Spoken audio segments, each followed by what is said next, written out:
Weekend, mobs of thieves ransacked retail stores, pharmacies, luxury shops. Law enforcement is calling many of these raids organized. You think so?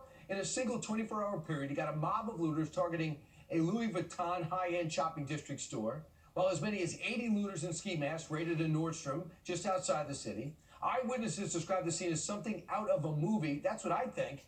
In a nearby Oakland, by the way, about 17 miles away, the same period of time, hundreds of vehicles reportedly targeted marijuana dispensaries and other stores. Car break-ins are on the rise in San Francisco as well. Compared to last year, break-ins are up, get this, 753%.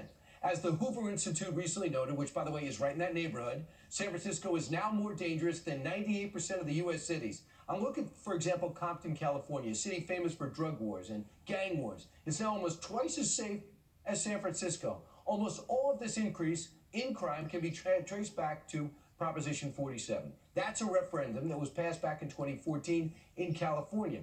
It was backed by California elites like Netflix CEO Reed Hastings and Napster founder Sean Parker, as well as George Soros' Open Society Foundation. It was called the Safe Neighborhoods and Schools Act, but Proposition 47 did just the opposite. 47 reclassified certain theft and drug possessions as only a misdemeanor if the dollar allotted to $950. Yep, that's where this all started.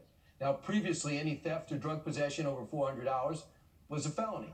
In other words, crimes that were once felonies and punishable by up to 3 years in prison are now simple misdemeanors. Law enforcement may not even bother investigating or prosecuting, often won't even bring charges.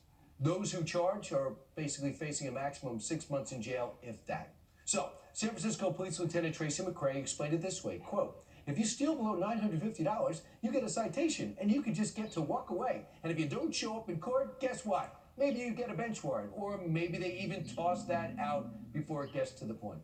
In some ways, it doesn't even seem to make any sense to call shoplifting shoplifting. This isn't one person going to a store and concealing goods in their pockets or bags. These are organized mobs. Look at this video I'm sharing the screen with. They're not trying to hide anything. Nearly 100 people joined the mob of organized theft just this past weekend in San Francisco at a high-end shopping district. Look at this.